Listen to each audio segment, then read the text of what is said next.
여러분들은 인구 소멸 시대 어떻게 생각하십니까? 너무나 심각한 문제임에도 아직 현실적으로 먼 미래라고 생각하고 계시지는 않습니까? 그래서 오늘은 인구 소멸 시대, 그리고 이게 부동산에는 또 어떤 영향을 미칠까, 이걸 한번 살펴볼까 합니다. 안녕하십니까 여러분. 지금 전 세계적으로 봤을 때 선진국들 사이에서 심각한 문제가 출산 문제죠. 특히 우리나라를 살펴보면 출산율이 도저히 늘어나지 않고 있죠. 이 상태면 머지않은 시기에 인구 소멸하는 자치단체들이 생겨나겠죠. 특히 이제 지방 쪽에 문제가 심각하겠죠. 그래서 정부 차원에서 출산지원금이라든지 육아 관련 출산율 장려를 위해서 많은 노력을 하고 있습니다. 그럼에도 불구하고 출산율이 늘어날 기미는 별로 보이지를 않고 있죠. 오늘 뜬금없이 이 부분을 얘기하는 거는 최근에 제가 국토교통부 이제 보도자료에 따르니까 체육 편의시설을 갖춘 전원마을 본격 추진입니다. 이제 이 부분을 좀 살펴보다 보니까 이 정책이 자리를 잘 잡으면 좀 인구 분산이 되지 않을까, 뭐 이런 예측도 좀 해봅니다. 실질적으로 서울과 경기도에 엄청난 과밀하게 인구가 집중되어 있는 것은 누구나 다 알고 있는 사실입니다. 그리고 지방에는 젊은 층이 다 떠나고 고령화가 이미 고령층으로 자리를 잡고 있는 시대이죠.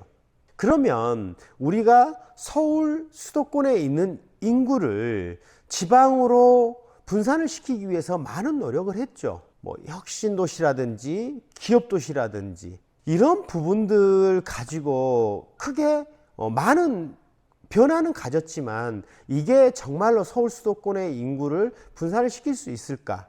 경제, 문화, 정치, 사회 모든 부분에 대해서 이 역량을 지방으로 이전시키지 않으면 사실은 좀 힘든 부분은 있죠. 그리고 우리가 실질적으로 뭐 귀농한다, 귀촌한다, 너무 얘기는 쉽습니다. 그러면 여러분 주변에서 귀농, 귀촌해서 자리를 잘 잡고 계신 분들이 더 많을까? 아니면 괜히 내려왔다, 뭐 이런 분들이 많을까? 실질적으로 귀농, 귀촌을 해서 정착을 해서 내가 일자리도 갖고 노후를 보낼 수 있다, 쉬운 일은 정말 아닙니다. 물론 교육을 받고 지원을 받고 지금도 많은 지원을 하고는 있죠. 근데 실질적으로 국가 차원, 각 지역 지자체 차원에서 적극적인 노력을 해주지 않는 이상 쉽지 않는 문제죠. 그래서 오늘 이 부분을 보니까 총 7개 대상지가 선정이 됐는데 강원도 인제, 충남 예산, 충북 괴산, 전남 담양, 전북 남원, 경남 거창, 경북 청도가 선정이 됐습니다. 그러면 어떤 방법으로 어떻게 진행을 하나 쭉 살펴를 제가 봤습니다. 그래서 몇 군데만 예를 들면 특히 이제 강원도 인제 쪽입니다. 근데 면적이 그리 크지는 않습니다. 어차피 뭐 귀농 귀촌이고 뭐 전원 마을이나 이런 형태이기 때문에 면적은 29,000제곱미터, 약 한 8,900평 정도 됩니다. 그래서 여기는 타운하우스와 청년 임대주택 90세대를 조성합니다. 그리고 주민들의 이제 건강과 생활의 질을 높이기 위해서 스포츠센터를 착공하고 이제 비건 산업을 활용해서 입주민들의 일자리를 제공하는 겁니다. 실질적으로 젊은 층이 귀농 귀촌을 한다. 그럼 소득 증대가 되지 않으면 사실 너무 어려운 문제죠. 그래서 일자리를 맞물려 준다면 얼마든지 가능한 부분이 있다고 봅니다. 그리고 충북 괴산은 약 한 10,000여 평 정도 됩니다. 그리고 사업비가 243억 원으로 잡혀 있네요. 여기도 은퇴자 및 귀농 귀촌자를 대상으로 타운하우스 40호, 그리고 단독주택 필지 15호를 이제 공급하고, 그리고 마을 통째를 정원화하기 위해서 정원식물, 스마트팜, 사회적 농업 케어팜을 조성한다, 이렇게 나와 있습니다. 그리고 노인 서비스형 노인 일자리와 괴산을 알아가기 위한 마을 여행사 등 설치해서 다양한 경험을 제공한다. 국가와 지자체와 마을이라든지 여러 부분들이 다 협력을 해서 이루어져야 되는 부분, 뭐 이런 부분 같습니다. 그리고 가장 큰 면적, 꽤 큰 면적이 전남 담양입니다. 26만 8천 제곱미터, 약 한 8만 1000여 평입니다. 그리고 총 사업비가 1267억 원이에요. 우리가 귀농 귀촌, 뭐 전원주택 마을치고는 꽤 높은 예산인데, 여기에는 귀농 귀촌하는 은퇴자를 주 대상으로 하여 500세대의 주거를 조성한다. 그리고 예술인 특화단지, 농촌 유학시설, 커뮤니티 시설, 그리고 파크 골프장, 이 정도 이런 시설을 한다고 하면 은퇴자들 입장에서 여러 가지 서로 소통할 수 있는 부분이라든지 내가 좀 문화 혜택을 누릴 수 있는 이런 게 충분히 가능해지겠죠.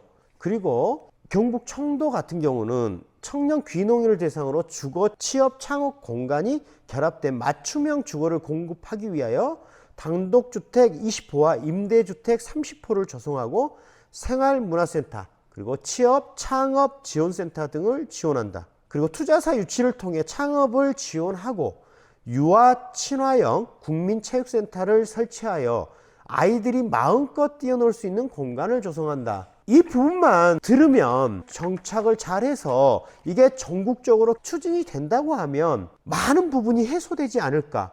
그래서 귀농 귀촌을 생각하고 있었던 분들이 대도시에서 이런 지방으로 충분히 갈 수 있다. 뭐 이렇게 봅니다. 실질적으로 주거, 문화, 복지가 이제 결합된 수요 맞춤형 주거 거점, 이거를 여러 개의 국가 부처에서 서로 협동을 해서 하는 부분이죠. 그래서 이 쭉 살펴보니까 국토교통부는 지역개발사업 및 도시재생사업 등을 통해서 안정적인 주거 공급과 기반시설을 지원합니다. 그리고 행정안전부는 지방소멸대응기금을 활용해서 다양한 협력사업을 지원한다. 그리고 문화체육관광부는 여가문화 인프라 확충을 위한 국민체육센터 건립을 지원하고, 농림축산식품부는 비도시 지역에 필수적인 농촌 공동 아이 돌봄, 그리고 사회적 농장 등 연계사업을 제공한다. 보건복지부는 돌봄, 보건, 의료 등 생활 서비스에 필요한 노인 맞춤 돌봄, 응급 안심 서비스, 노인 일자리 사업 등을 지원하고, 해양수산부는 사업 대상이 어촌인 경우 필요한 경제생활 인프라를 지원한다. 중소벤처기업부는 안정적 정착을 위한 직업활동을 지속할 수 있도록 일자리 관련 연계사업을 마련한다. 또한 광역지자체는 단지 조성 인허가 지원 및 작은 도서관, 영화관, 생활문화센터 조성 등의 다채로운 연계사업을 추진한다. 그리고 한국토지주택공사는 필요시 사업자로 직접 참여해서 단독주택, 타운하우스 등 수요자 맞춤형 주거 및 기반시설을 조성한다. 지금 저희가 이렇게 이 보도자료를 봤을 때 뭔가 조금 와 닿는 기분이 들어서 여러분과 조금 공유를 하고 싶어서 오늘 여러분께 설명을 드렸습니다. 또한 인구 소멸 시대, 인구가 준다는 것은 경제적, 그 다음에 국가적 차원에서 상당히 심각한 부분입니다. 최근 단골 뉴스거리로 나오는 거죠. 국민연금이 몇 년생부터 과연 힘들어질 것인가, 이 부분부터 시작을 하는 거죠. 그리고 이미 우리나라는 고령화 시대에 접어든 지 한참 지났죠. 그리고 고용 가능 노동 인구도 이제는 줄어든다고 봐야 되는 부분이고, 이런 측면에서 봤을 때 특히 이제 부동산 측면, 과연 이제 공동주택이 답일 수 있는가? 물론 대도시에 집중되어 있는 이 인구 문제는 결국은 좁은 땅에서 고층으로 올라갈 수밖에 없는 부분은 분명한 사실입니다. 하지만 지방에 국가 차원에서 이런 정책들을 꾸준히 펴서, 그리고 시행착오가 있겠지만 추가적으로 보완을 하고 지원을 더 확대하고, 그리고 사람들이 선호할 수 있는 일자리 창출까지 맞춰준다고 하면 자연스럽게 지방의 인구가 줄고 있는 지역에 은퇴자라든지 귀농 귀촌 지원자도 있겠지만 특히 청년 귀농 귀촌 굉장히 큰 성과가 되지 않을까 싶습니다. 그러면 이런 게 조금 활성화가 되고 성공을 이루었을 때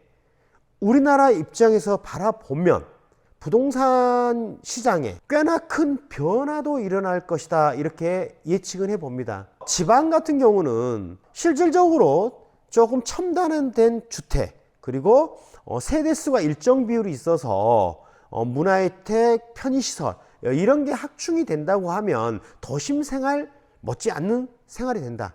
그리고 인구가 줄면 노동력은, 인구가 준다고 해서 공장이 줄어드는 건 아니죠.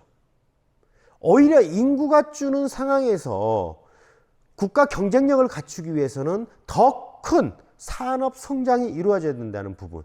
그러면 토지 시장은 인구가 줄어드는 부분과 상관없이 토지를 도시화를 시켜서 산업이라든지 뭐 여행, 관광이라든지 많은 부분으로 이제 변모를 시키는 부분에 활용성은 자꾸 커질 것입니다.